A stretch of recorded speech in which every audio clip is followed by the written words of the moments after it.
Open. Outspoken. It's Ophthalmology Off the Grid. An honest look at controversial topics in the field.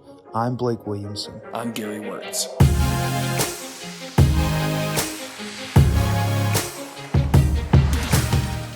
Hello, and thank you for listening to Ophthalmology Off the Grid.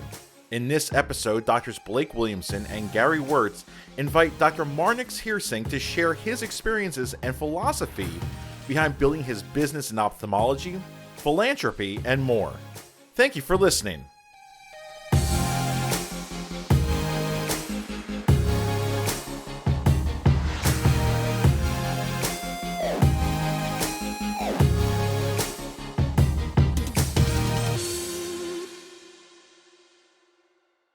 Support for this podcast comes from Bryn Mawr Communications.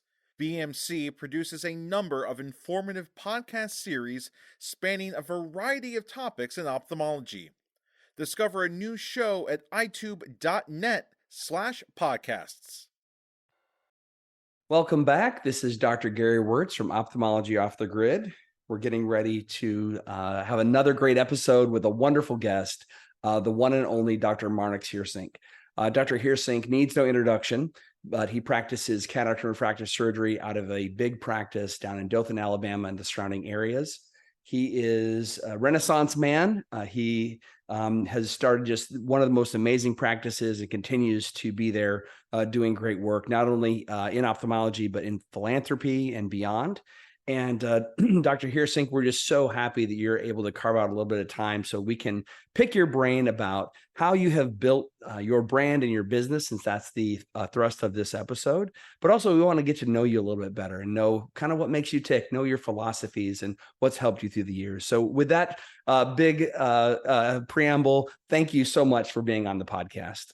Well, thanks a lot, Gary. It's a real privilege to be here. I appreciate the invitation, and anytime I can contribute in any way, I'm obviously interested. And again, thanks a lot. Absolutely. Absolutely. Blake will be joining us here in just a moment, but while we're waiting for him to get connected, will you just give us a little bit of background? I assume from your resume that you started off in Canada, but if that's not true, will you correct me on that? I did. I started in Canada. Actually, I was born in the Netherlands. My family immigrated to Canada when I was 3, and I got my medical education in Canada for basics. And then I did an internship in McGill University in Montreal. And then I started my real ophthalmology career when I got the opportunity to go to Wills Eye Hospital in Philadelphia. So that was a really turning point for me with my career. And there I met my wonderful wife, Mary, who we've been married 45 years. So we've had a great career together, honestly. And so we finished our education, and then we moved right away to Dothan, Alabama, which I'm still living in today, and very proud of the fact that we can be in Alabama, and we're never going to be native Alabamians, but we're Alabamians. Well, that's funny because my story is not exactly the same, but I grew up in Michigan, but my family immigrated generations ago through New York, straight west to King City, Ontario, and then came across to Flint, Michigan. And so while I was born in Michigan, I ended up going to Kentucky, met a girl named Mary and married her. And we've been together for 24 years. And I'm a proud transplanted Kentuckian and happy to be doing good things in Kentucky. So not exactly the same, but a lot of similarities there. Yeah, for sure. That's great. Well, yeah. And of course, King City, that would be in Canada. It was at the oil city for a while, I think. That's right. So, one of my theories about people who have had, sort of some level of success is they've not had to start over too many times. And we're welcoming Blake here. He's joining us right now. But tell me a little bit about you're a transplanted Canadian in Philadelphia. You're at Wills Eye Hospital, and something happened that got you to Dothan, Alabama. And then I'm sure a number of things happened that allowed you to stay. Can you just fill in those gaps for what conversation got you to go to Dothan, Alabama from Wills Eye Hospital? Yeah, I actually am very compulsive as a person on many things. And one of them is I learned that when I moved to Philadelphia from Canada, there's a world of difference with everything, America, Canada, but also weather. And I realized when I was in Philadelphia, to be outside in Thanksgiving without wearing a thick winter coat was magnificent. So I said, well, that's great. So then I said, well, maybe I could think about moving to the States with my fiance at the time. And I bought a $5 US climatic survey, which tells you the number of hours of sunshine that every part of the country has. And I looked at it and said, this is where I need to be, in the South with the sunshine. So that narrowed it down to, in our area, it's the Florida area. The mid, of course, Arizona has more, but so that was one thing. And then I realized, I don't think I'm going to be a person for academics. I'm not going to be doing a lot of research. I'm a clinician. I'm a hands-on guy. And then there was an advertisement that someone sent to me, which said, okay, I'm looking for a colleague and a partner. And I answered that, and my wife and I came down, and we absolutely fell in love with our little town.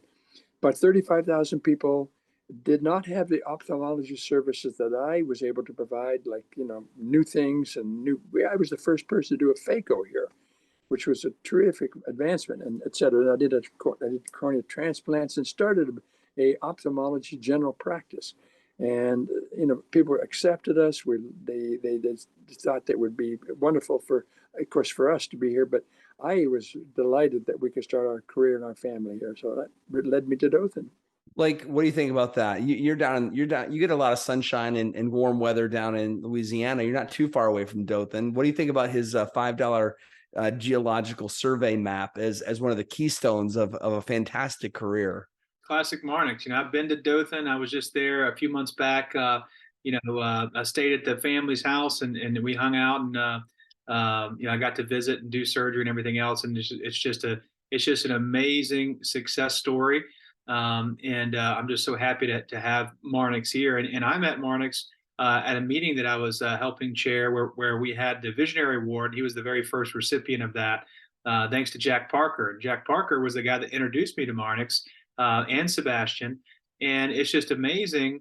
It's almost like, sometimes when you meet ophthalmologists like Marnix, it's like hearing a song that you never heard before, and you're like, how did I not know this existed? I love music. Like, you hear an amazing song on the radio, or that you're like, how did I not know? And so when Jack Parker recommended that we award Marnix, I started to learn who he was, and so of course we got to meet him, and then of course with my dad and Sebastian and his dad, there's so many corollaries. Of course, their whole family's in ophthalmology, just like my whole family's in ophthalmology, and there's just so many analogs.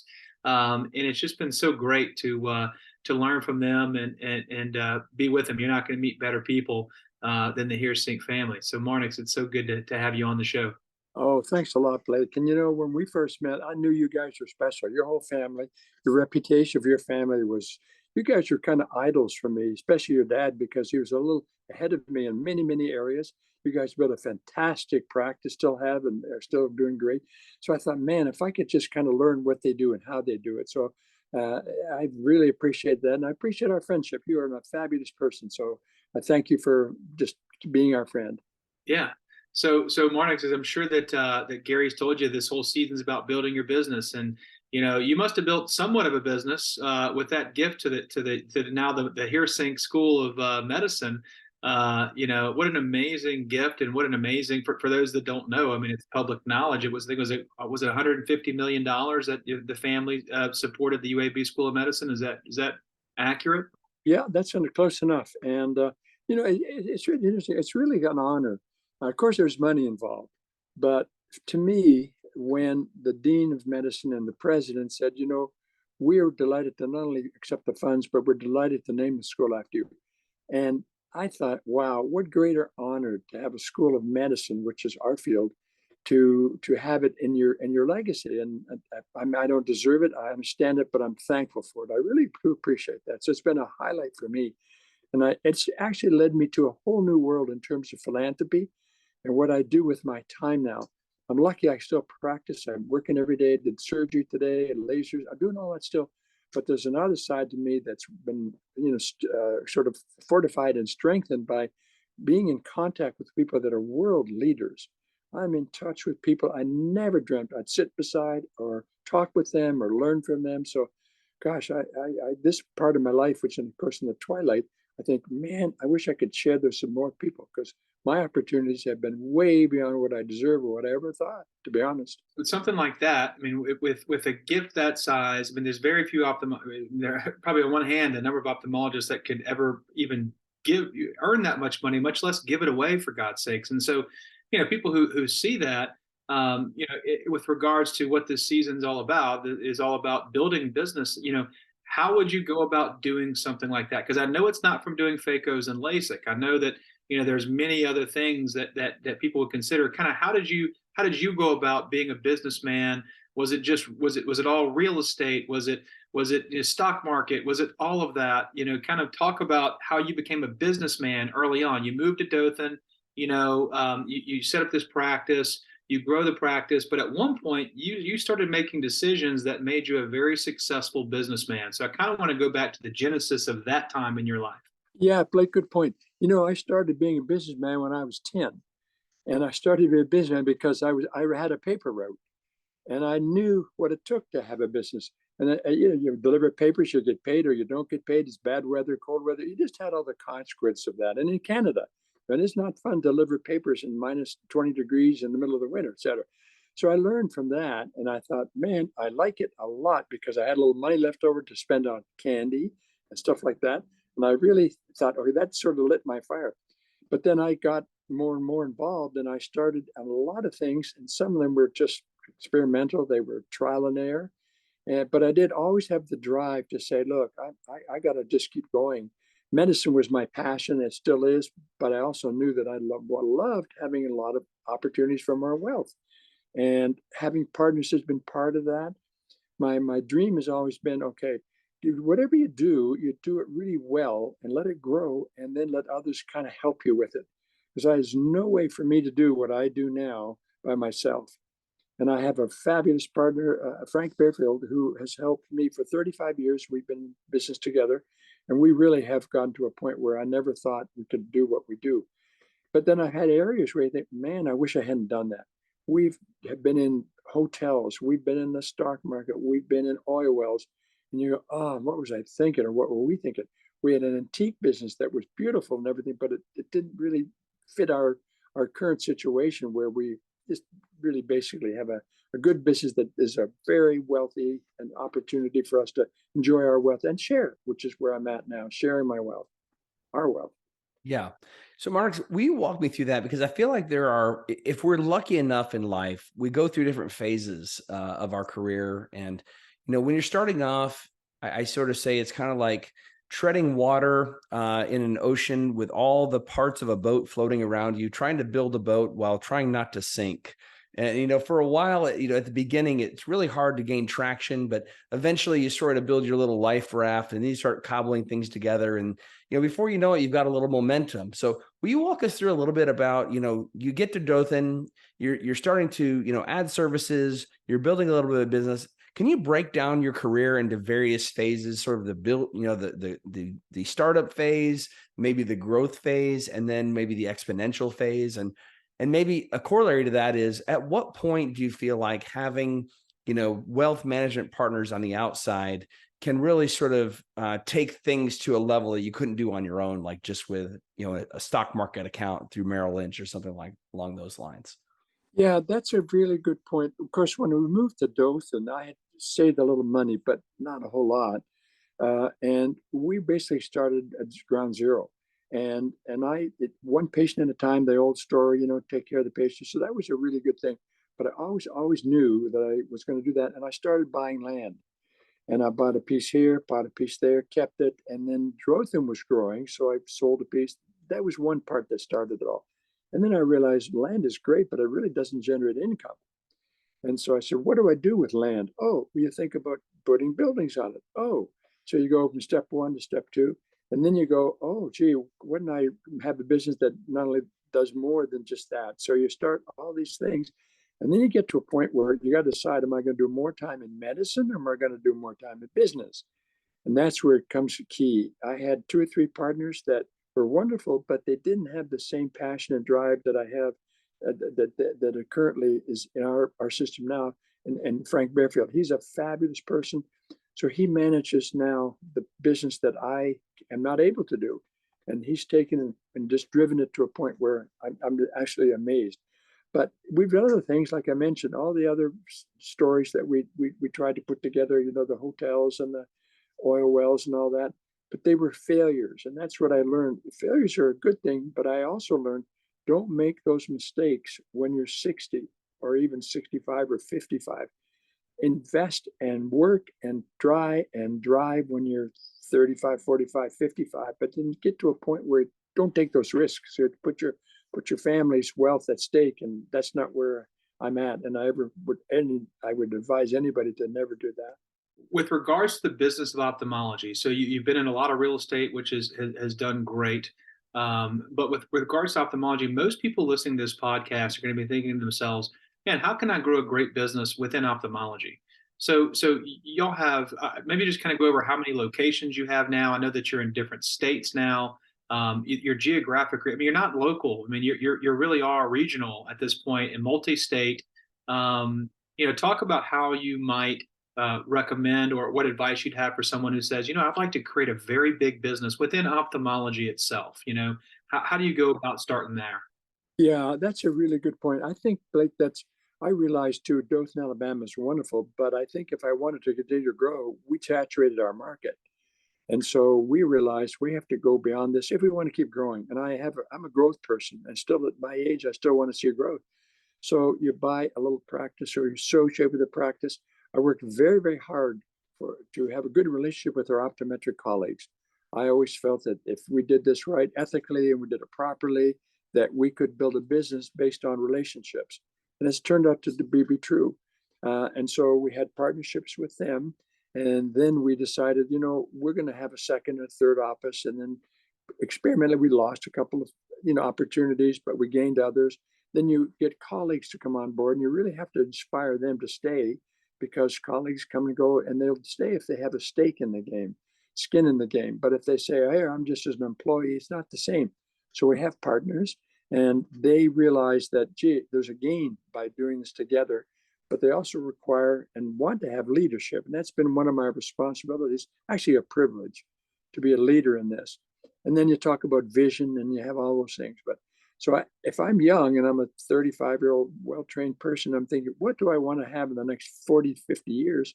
I personally, and I'm a little biased, I think private equity can be wonderful, but I'm thinking I'd rather do it myself. I think I can do a better job, and I can do better service, better care, and compete better if it's in my control.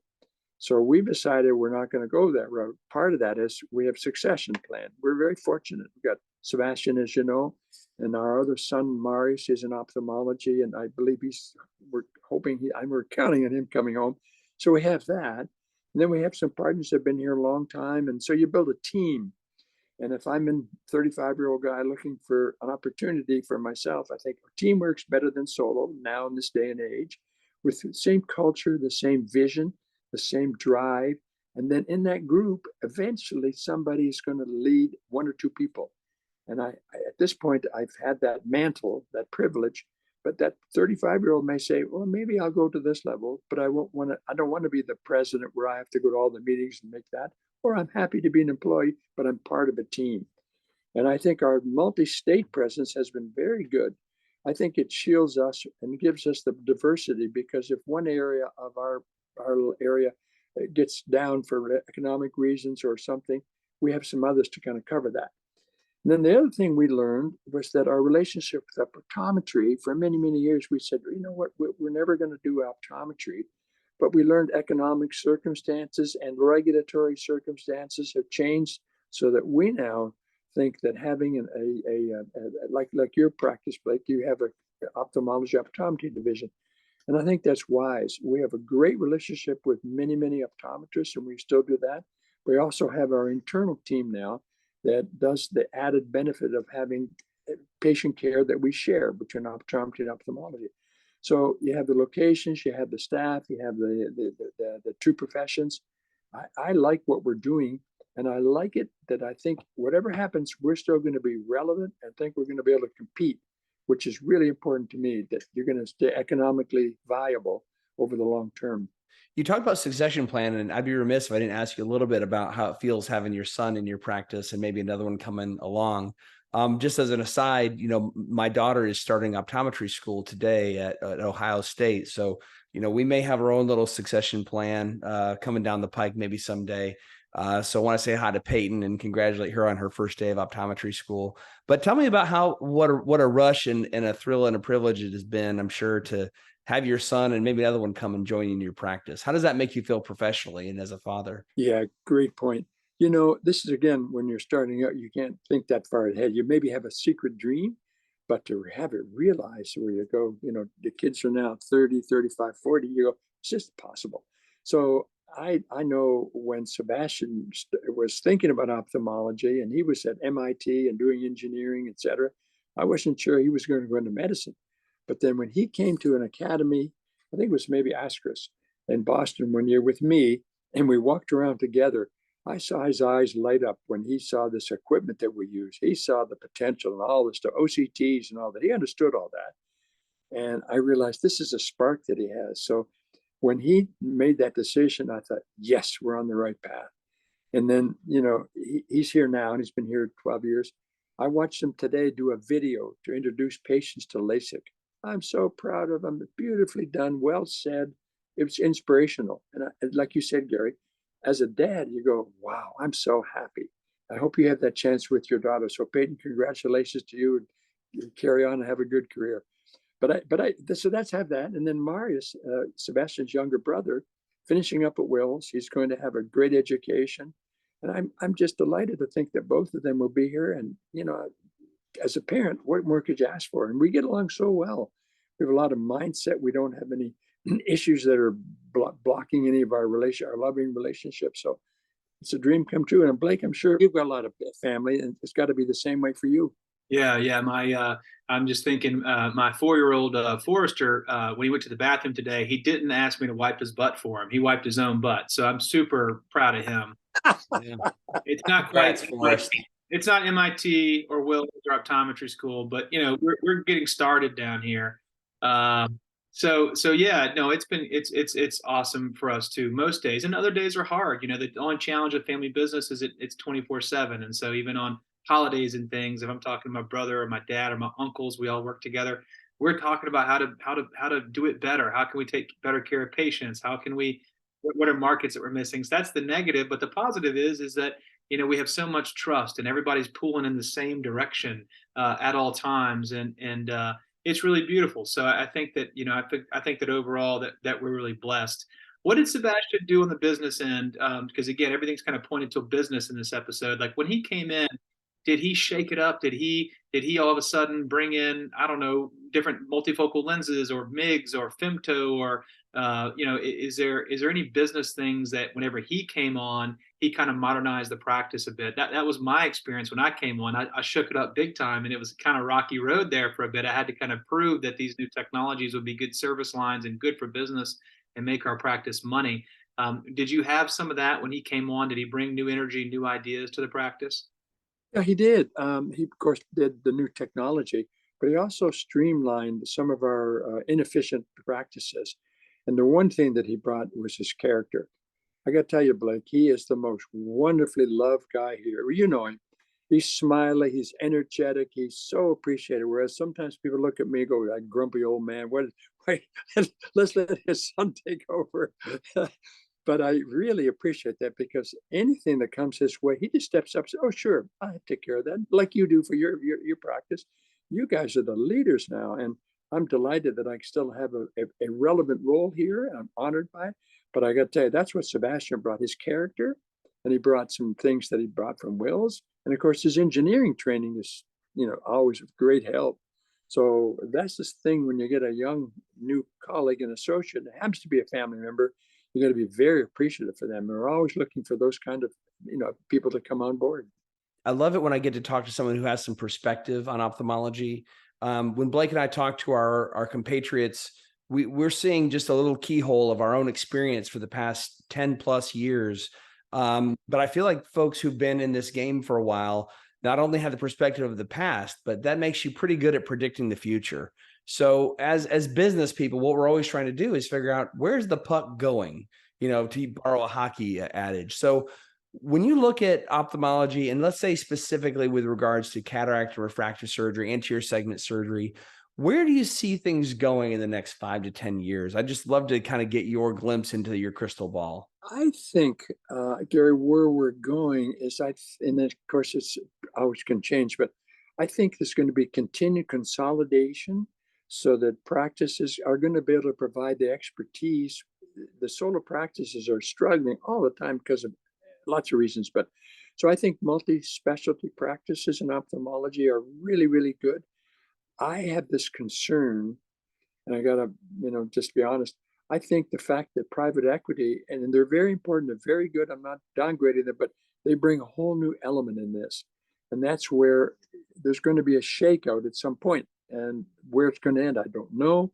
We've taken the position that we're going to work hard independently to do the very best. So our battle is going to be, another fact that's coming is the legislative battle. Scope of practice, that's something to be considered. And those factors are all there, but to say in 5 or 10 years, I think we're well positioned. We're broad-based. We've got a pretty good culture. In fact, I hope an excellent culture. We've got good people that are coming on board, like my son Mars and others. So I feel future is to have those kind of organizations rather than the smaller person practice. And again, we have to transition. We have to have that succession plan. Without that, practices are going to struggle to keep going and do well. Maybe in our last comment here, Marnix, as we kind of close, I want to know what keeps you going. So you mentioned that you did surgery today. I watched my 73-year-old father do 20 cataracts today. He's done very well. He's not at your level, but he's done great. But he's still doing what he's doing. You've given away more money than most of us will ever make, yet here you are doing surgery, taking care of people. Why are you doing that? Why not go do something else? Why not go sit on a beach or, hang out in Europe? What keeps you doing what you're doing right now? Yeah, Blake, thank you for asking that, because of course, always people ask me that question, including my wife. And I don't think I can stop. And I mean, I did 14 surgeries today with cataracts and laser, just like your dad. I'm so lucky. I feel great that I can do that. But I got the second side of me, and that is the business side. And then I got the third side of philanthropy. Then I got the side of travel. So I got 5 or 6 different things, and I'm never bored. I can always do that, do this, do that. And it so much depends on a wonderful family and your health, but all that. So for me, what keeps me going is just like, why would I stop? I mean, I like it. And there's going to be a day where something will happen, whether it's voluntary or involuntary. I'll have to make a big change. I get it. In the meantime, every day, let me enjoy it. And I am enjoying it. And I'm thankful that we've got great colleagues like you and Gary and a bunch of other people. And my career has been outstandingly blessed by having been around super people like you guys. Wow. Blake, I'm telling you, I mean, I feel blessed literally just listening to the perspective of a colleague. An old guy. No, a colleague and friend. So Marnix, thank you so much, not only just for coming on and sharing your perspectives, but just for your leadership. We're proud to call you a colleague. You're someone that we look up to. And if you're ever in Lexington, or I'm sure Baton Rouge, please look us up. We'd love to take you to dinner and host you. You're such a wonderful gentleman. So thank you. Guys, that's beyond my belief. Thanks for having me today. It means a lot to me. Appreciate it. All right. It's been Ophthalmology Off the Grid with Blake and Gary and Dr. Marnix Heersink. Until next time. Thanks.